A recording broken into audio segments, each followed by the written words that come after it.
pense que ce qui nous réunit aujourd'hui, c'est d'abord cette vision qu'on a qui va au-delà aujourd'hui des concepts politiques. Parce qu'aujourd'hui, voilà, les gens se retrouvent autour de concepts politiques, mais les artistes ont une sensibilité beaucoup plus humaniste et c'est ce qui nous a réunis. Donc techniquement, comment on a travaillé sur le projet, a donné, chaque artiste a donné son maximum, que ça soit Sekou, que ça soit Numukunda, notre grand Baba Mal, Noura, Fada Freddy et tous les gens qui ont participé dans ce projet, le label aussi Milk, qui a vraiment coordonné aussi tout le projet, mais je pense que chaque artiste a donné vraiment de lui-même pour que ce projet-là voit le jour.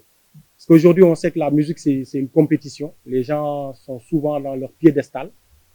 Et des projets comme ça, qui sont des projets qui unifient, c'est des projets qui sont très rares. Donc, chaque artiste a fait une chanson et Daradi Family a fait le morceau Épilogue, le morceau qui a réuni toutes les voix du fleuve pour vraiment représenter cette paix-là, parce que c'est vrai, c'est des artistes qui viennent de la Mauritanie, de la Guinée, du Mali, du Sénégal. Donc ce qui était important pour nous, c'était de parler d'unité d'abord, parce qu'aujourd'hui ça manque beaucoup. On sait que moi j'ai fait un voyage récemment vers Matam et j'ai discuté avec les jeunes là-bas et je sais que aujourd'hui les gens sont beaucoup plus obnubilés par la recherche de l'argent ou le quotidien le quotidien qui les devance et qui fait qu'ils ne sont pas parfois conscients des enjeux. Aujourd'hui, comme l'ont dit mes collaborateurs, je pense que l'eau est quand même un sujet très sensible et aujourd'hui les artistes, aujourd'hui en tout cas on donne notre voix pour être un filtre parce qu'au-delà des débats, bien sûr, je pense qu'avec la musique, les gens pourront être beaucoup plus sensibles. Au sortir de ce forum, qu'on puisse voir au moins un, deux ou trois grands projets qui sont réalisés. Parce que les populations en ont marre, par exemple, de recevoir des forums, des rencontres et consorts, et c'est toujours des blabla, les gens repartent et rien ne se passe. Et c'est très décourageant. Moi, personnellement, quand je m'engage, par exemple, pour la vallée du fleuve, surtout pour le Fouta, je sais que, bon, dès que je m'engage, il y a toute une tranche de la population qui s'engage. Et c'est pour vous dire que, au-delà même du fait que nous, en tant qu'artistes, nous devons continuer à promouvoir cet album en allant sur le terrain, rencontrant les gens et en leur disant que nous avons été en Bumba. On s'est rencontrés comme sur l'arbre à palabres, on a écouté les populations qui sont revenues vers nous avec des propositions sur le plan développement, l'employabilité des jeunes, la création de projets qui pourront faire que les personnes qui vivent au bord du fleuve Sénégal puissent quand même travailler décemment, retrouver quelque part leur dignité. Au-delà de tout cela, donc il y a aussi la création de beaucoup de groupes de jeunes. Il y en a certains qui sont là avec nous, par exemple les associations des Soubalbés, qui ont dit qu'ils sont prêts à continuer avec nous par rapport à notre disponibilité, d'aller de tout au long du fleuve Sénégal, de rencontrer les populations, les attirer sur le fait que le fleuve doit être un facteur de paix et de développement dans cette partie. Et pourquoi pas amener tout cela dans le reste du monde. On en a parlé hier, en répétition. Quand on a fini les répétitions, on s'est dit que là, il va falloir que cette restitution, qu'on la fasse voyager.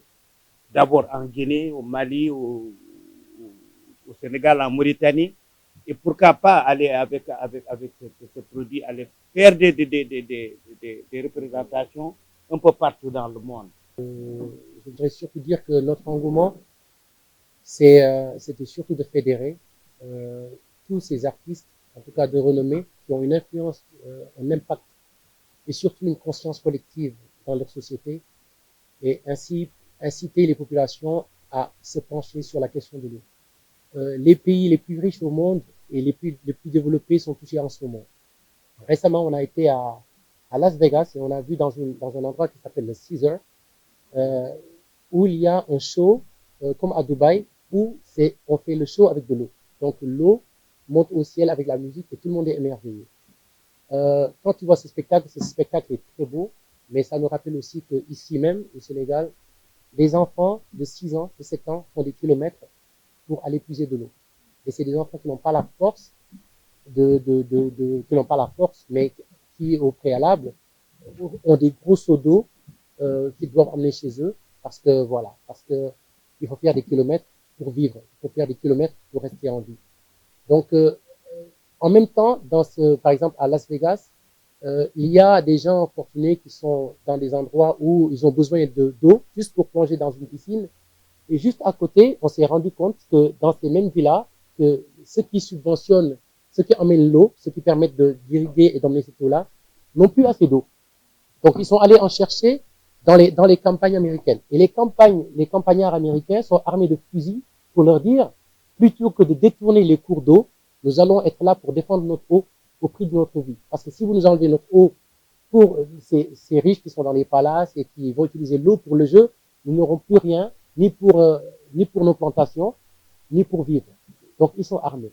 Donc, partout, cette même guerre de l'eau est présente. Ici même au Sénégal, entre le Sénégal et la Mauritanie, si on se voile pas la face, on voit que les pêcheurs sénégalais vont parfois jusqu'aux frontières un peu de la Mauritanie parce que on partage cette eau-là et pour pêcher. Et parfois, il y en a qui ne reviennent pas vivants. Parfois, on leur tire dessus. Donc, et il faut savoir que la question de l'eau aujourd'hui est une question urgente.